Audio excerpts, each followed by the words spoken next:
Well, hello out there. This is Katharine Kent from the Solar Store. Today we're going to be talking a little bit about the energy savings versus the cost savings that you may be seeing with your solar energy installation. And what we've been seeing is with the changes in how utility rates are changing and how utilities are accepting solar power, we're seeing a big divergence. And even though your system may be producing exactly what your installer told you to, you may not necessarily be experiencing the savings that you had anticipated. So one of the things I just wanted to make sure that we've seen that there's been a big change. When solar was first introduced, most of the time the installations were, it was considered a net metering effect.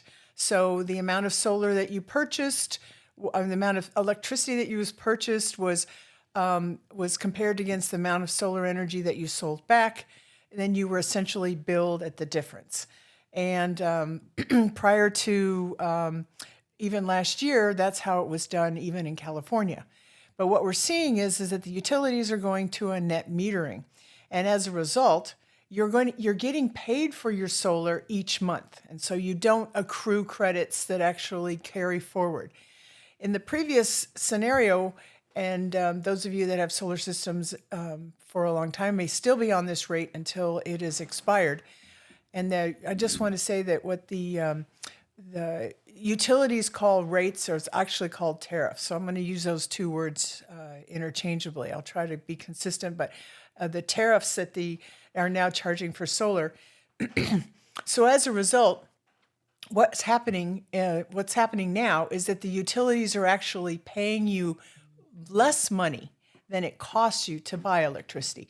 So if you consider that electron you sold back, and then you all of a sudden your air conditioner comes on and you buy it right back, you actually then can lose anywhere from, say 5 to, 20 cents a kilowatt hour, just depending on when that transaction takes place. What I'm going to be referring to specifically today, Tucson Electric Power, because that's where most of our customers are connected to. But this is actually happening all across the country. So in addition to the change between net metering and net billing, the other thing that utilities are also requiring is that the consumer goes on a time of use rate. Now, many people have heard about time of use rate. So depending on the time of day, you actually have a different charge. So when the utility is experiencing higher demand, then you will pay a higher rate. So specifically during the day in the summertime, you're going to be paying a higher rate. And at night, in the wintertime or the summertime, you're going to be paying a lower rate. So it's always a benefit. And if you have no one at home during most of the day, you may even want to consider getting a time of use rate even though you don't have solar. But the impact on a solar installation is quite profound because when these time of use rates actually occur. For example, with the Tucson Electric Power, they have the summer on peak rate is from 3 to 7 p.m. So when you come home and you're wanting to cook your dinners and you've got your kids and you're throwing them in the tubs and you're using hot water, that's exactly when TEP is going to be charging the highest rate. In the wintertime, the rate goes from 6 to 9 a.m., and then it comes up at 6 to 9 p.m. So when you think about it, this does sort of coincide with the cooking time at dinner time, but it also coincides with getting up in the morning and taking your showers. And if a lot of us have setback thermostats already or programmable thermostats, our heaters may come on at 6 a.m. just to sort of take the chill off. That's exactly the time that TEP is going to be charging you a higher rate. You'll also consider that that's also the time when you're not producing any solar in the wintertime because it's dark at 6 a.m. in most places. And so as a result, you don't even have an opportunity to offset your energy use by having your solar being compensating for it. You effectively then are having to pay the higher rates. Now, this is for the time of use rates the time of use tariff is only for weekdays and excludes federal holidays. So when you come across the New Year's Day or Memorial Day or 4th of July, if that happens to happens to fall on a weekday, then that's not considered in the time of use rates. Now, just to get an example, Tucson Electric Power has tiered rate structures. So your first 500 kilowatts is at one rate, your next 500 kilowatt hours is at a second rate, and then anything over that 1001 plus is at a third rate. So in the wintertime, the on-peak rate for that first 500 kilowatt hours is 13.3 cents a kilowatt hour, and off-peak is 12.48. When you get up to the 1,000 or the highest tier, you're paying 15.33 cents a kilowatt hour versus 14.49 for the off-peak rate. And taking into consideration that just this time a year ago, or back in 2023, early part of 2023, before the rate increase came, you'd be only paying about 9 to 10 cents a kilowatt hour. So that the rate increase that happened mid-year has been significant. Now, what we're going to end up talking a lot about today is what happens during the summertime, because your on-time peak rate in the summertime for the first segment, your first 500 kilowatt hours, is now up to 19.27 cents a kilowatt hour. 19.2 cents. And by the time you get to the high peak rate, that's 21.28 cents a kilowatt hour. So this is like almost 3 times higher than you would have paid at a flat rate less than a year ago. So this brings up some really important strategies that people can use and talk about when they are being forced to go into a time of use rate. Now, the first thing that you always want to consider is look at those times. So if we're looking at the summertime, once again, that's 3 to 7 p.m. In the wintertime, it's 6 to 9 a.m., 6 to 9 p.m. So the first thing to do what you really want to do is to move most of your energy use as you can away from those high peak times. So the simple things are to operate your appliances during your off-peak periods. So things like washing machines, dryers, dishwashers, work really hard. Now, I know a lot of the dishwashers nowadays have an opportunity to postpone the start time. So postpone that start time so it's off during the off-peak period. Other things they can do is make sure that you have timers. And we've all thought about timers on our pool pumps if you have one, but make sure that you change those time periods that your pool pump is operating, and you have to change it from each season as those seasons change. But also consider putting a timer on recirculating pumps if you have a recirculating hot water pump, or if you also have on a water heater. And it's really very simple, and you can easily get an electrician to put a timer on your water heater so that it, for example, you take a shower in the morning, so your water heater is going to, when the cold water is introduced to the bottom of that water heater, it's going to attempt to heat that water back up. But it doesn't really matter because you've got 40 or 50 gallons in that water heater, so it doesn't really matter if that water is heated up immediately or whether it's heated up later in the day. So putting on a timer so that it does not reheat that water until the off-peak period can actually bring that rate to heat that water somewhere from, say, if you're in the mid-range, from, say, 20.5 cents a kilowatt hour back down to 13.5 cents a kilowatt hour. So for every kilowatt hour, that can actually save you 7 cents. So that's a significant savings if you're able to do that, and easily can pay back the cost of those timers.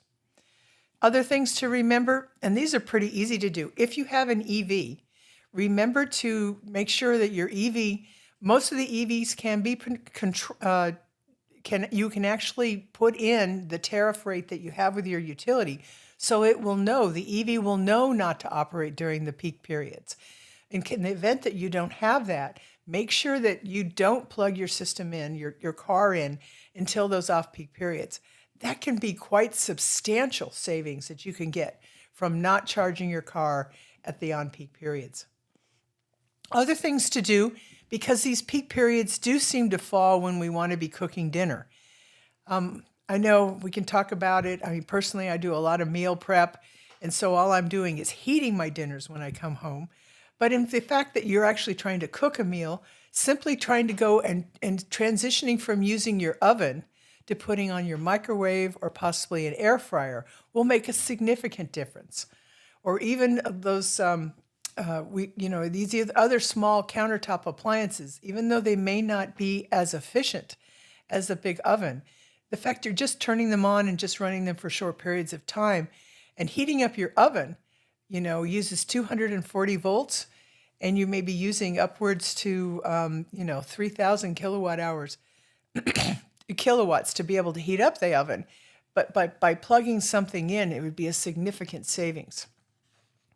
The other idea, and I'd mentioned this earlier, is to get one of those programmable thermostats. Now, depending on your home and depending on how your home is being operated, there is ways that you can, and this is, first of all, programmable thermostats have a state tax credit in Arizona, as well as TEP will provide you with a rebate when you buy and install one. And they have two different rebate rates, and that may be something we cover in another session, but make sure you look at those two rebate rates and understand what those mean, because one of them will allow TEP to actually turn your air conditioner off if they want to. And they won't turn it off for long periods of time. They'll just turn it off for 5 minutes and then allow it to turn back on. But even having a standard programmable thermostat, you can super cool your home prior to, and I'm talking about the summertime, super cool your home prior to the peak period at 3 p.m. So have the system, your air conditioner turn on at say 2 or 1:30, bring that temperature down lower than you would normally let it, and then allow the air conditioner to, and then shut it off at 3, and then allow it to flywheel. And that's using the thermal mass of your home to keep the home cool until you can, allow your air conditioner to turn back on at 7. And so what that allows you to do is that you will use a little bit more energy during the that super cool period, but you'll be paying the much lower utility rate. And then once again, as long as you don't turn that air conditioner on, you're not going to be looking at those 21 cents a kilowatt hour rates. And you will then be able to keep your home relatively cool. I mean, the other thing is making sure that the kids don't leave the doors open, and, making sure you have some, shading on all your south and west windows, and trying to make sure that you're reducing the amount of heat gain come to the house. But it actually is a very effective way to reduce your electric bill. You can do the same thing in the wintertime, except it's a little different. So you take your programmable thermostat, and I know most of us will turn on our heaters just to, have them come on at 6 o'clock in the morning, just sort of, as I mentioned, take the chill off. But what you can do is take that chill off a little bit earlier, prior to that 6 a.m. on peak period, and then make sure that it doesn't turn back on until after 9 o'clock in the morning. And then once again, making sure that it doesn't run between 6 and 9 in the evenings. That's a lot easier to do than it is, because I know when we get up in the morning, sometimes we like to make sure that it's warm while we're running around. So it's a very interesting procedure and a very interesting process in order to save energy. And you may not save that much energy, but you certainly will be able to save on your electric bills. Now, I am an energy engineer to begin with, and I've been able to be very effective. And my personal home is actually net zero. So I produce more solar energy than I use in energy in my home. And I do have air conditioners. I do have mini splits in the bedrooms. Most of the house is run by by evaporative coolers. But there are things that everybody can do to just overall reduce your electric bill, whether it's on peak or on. Now, some of these strategies, if you haven't done it already, is switch to the LED lighting. It's amazing how much energy you can save by just switching to these LED bulbs. And once again, in the Tucson area with Tucson Electric Power, they have actually got a rebate that they apply to LED bulbs, which is already added or already subtracted from your bill when you buy light bulbs from Lowe's, Home Depot, or the Ace Hardware. So if you were to go up into the Phoenix area or anywhere across the country and see how much the LED light bulbs are, you will find that they're much less expensive in the Tucson area, because Tucson Electric Power is offsetting part of that cost and providing you a rebate right when you buy them, and not necessarily requiring you to apply for it. Now, there's one thing to note that there may be an additional cost when you switch to LED lighting, and that's going to be if you have dimmable bulbs. The dimmers that we put, the dimmer switches that are installed, you may need to replace that because the dimmers for incandescent bulbs or even the compact fluorescents, if they have the dimmable capabilities, use much higher ranges. And so you may not be able to get any dimming capabilities unless you replace that dimmer switch. Unfortunately, that dimmer switch can be in the cost range of you're replacing, say, a $10 or $15 dimmer switch with something that's in the $30 to $35 range. But that's going to be the cost to be able to dim those LED bulbs. You know, there's quite a bit advantage to going to LED bulbs. And one of the things, you know, I've got gray hair, so I've been around for a long time.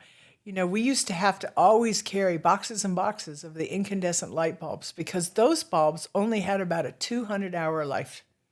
But these LED bulbs we now have are between 10 to 20,000 hours that they're going to continue to operate. So it's absolutely amazing. We don't have to have extra light bulbs around. And in fact, this holiday period, we were doing some work and I actually had an LED bulb that had finally failed. I've been installing them and putting them in my home for about 15 years. And you know what? I didn't have another light bulb and had to go run out to the store and buy one because you just don't have to replace LED light bulbs. So keep in mind that you may have to put in a new dimmer switch if you've gone and replaced a bunch of LED light bulbs. The second thing is when you need to replace appliances, make sure you get some of the highest rated Energy Star. It's amazing. The Energy Star process and the testing that was required allows you to compare one manufacturer to another on an apples to apples basis. So you can actually look at and compare how this energy use is how the energy use for two different appliances actually is comparable. Now keep in mind, the test conditions they used are very favorable. They keep them in a cold room. If we're talking about refrigerators and freezers, they keep them in a cold room. They don't ever open them, and they don't ever have any food inside them. So the actual use that you're going to see is going to be higher, no question. But if you see that there are two different appliances that you're comparing, and one has an average energy, consumption of, $20 less a year, you're going to see a greater savings once you start putting it in your own home, actually putting food in, and then having people open and close the door.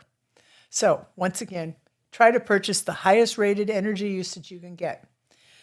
That not only goes for freezers and refrigerators, but that also goes for pool pumps. Now, the new variable speed pool pumps, if you have a pool, are amazing in the amount of energy savings. I know at my own home, I saw a 65% reduction in the energy use just by replacing my pump with a variable speed pump. Now, a lot of times your pool guy, or you may think, well, once your pool pump has failed, I'm going to just go ahead and get this pump rewound or get it fixed. First of all, when you get them fixed, those single speed pumps, they're never as good as they were when they came out of the package. And the difference between the performance of a variable speed pump is significant. So please consider using that, and keep in mind most utilities do have rebates when you put in those variable speed pumps. The other advantage of a variable speed pump is that you can actually set your pump operation to be exactly what's necessary for what you need. So if you're just circulating the water, you can actually set it to run at a low RPMs. And then once you want to do the cleaning, then you can set the RPMs up. So you can actually really dial in the energy use that you need whenever you have those variable speed pumps. As you can hear, I'm a big proponent of using that. The other thing, of course, is to reduce your hot water use. So now, that's only going to affect your electric bill if you have electric hot water, but we're seeing more and more of the neighborhoods that do no longer have gas installed. And we're seeing people that are actually converting their old gas appliances as the gas lines are aging, and then they get a bill or get a notification that they're getting their gas shut off. A lot of people are just switching over to electric heating. But reducing your electric hot water use is really simple in putting in the low flow shower heads. And of course, those of us that live in the desert, we're always looking at ways to reduce our water use. So that's a very simple transition that will actually not only save on your electric bill, but it will also save on your water bill. The other thing to consider in this line is tankless water heaters. They have had a very bad reputation in the United States, but I will say that they are used almost singularly throughout the rest of the world. Part of the reason that they were not really well applied in the United States is that the manufacturers of those tankless water heaters here in the States did not have a big market to appeal to, and as a result, they were just trying to get to market. There are now, you can see all of the big manufacturers, Rheem, Ruud, Rinnai, all those big manufacturers all have tankless water heaters that they can install. They either come in natural gas, propane, or electricity. Now, there is a significant savings in electricity to go to a tankless water heater. And people go, well, how does that happen? They, especially on the electric end or even on the natural gas, they're going to use instantaneously a lot more gas or electricity when they're running because they're heating the water that's flowing through them as it's flowing through. But the thing is that our traditional tank type water heaters actually waste a tremendous amount of energy. And if we look at a household that has a 40 or 50 gallon tank and there's just 2 people living in that house, about 50% of the energy that's used by that water heater is essentially wasted. It's used to reheat the water because that hot water cools down as it's sitting in your garage, and then it needs to be reheated. And it cools down and gets reheated. So by going to a tankless water heater, you actually can save anywhere from 50 to 30% of your electric hot water heating costs. Amazing. And what they also do is they use a fraction of the space. They're much more being able to, so if you were used to turning on your faucet and then waiting for a little bit of time, all of that's going to stay the same. So it doesn't mean that it's going to take any longer for the hot water to get to your home, to get to your appliance, but it will mean that you're only using energy when you're actually heating water that's getting used, because that water heater is not trying to keep a tank of water ready for whenever you decide to get something going on. Another strategy is looking at recirculating pumps. And they're seeing a tremendous amount of hot water that is wasted when you turn on your faucet and wait for the hot water to show up. There's a lot of systems out there that are available that can take care of this. Taco has one, I think Rheem has one. Another one is called the demand unit. And you actually will press a button when you need the hot water as opposed to the pump running 24/7.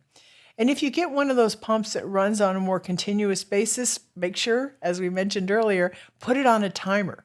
It doesn't need to be providing hot water to your fixtures at 2 o'clock in the morning, unless, of course, you traditionally take a shower or want hot water at 2 o'clock in the morning. So a lot of times what we'll do is we'll have people put them on timers and they say, well, typically we shower in the morning between, say, 7 and 9, and then we may shower in the evening between, 6 and 8. Well, just turn that circulating system on for those amounts of time, or look into a demand unit, which will only turn on when you ask it to. And then once it has got hot water to your furthest fixture, it will essentially shut off. So those are some strategies on saving energy. So that kind of covers what we're going to talk about today, but be aware that just going and adding solar energy in and of itself may not reduce your electric bill as much as you were hoping because of how the utilities are forcing solar customers to either go to time of use rates or they're going into net billing versus net metering.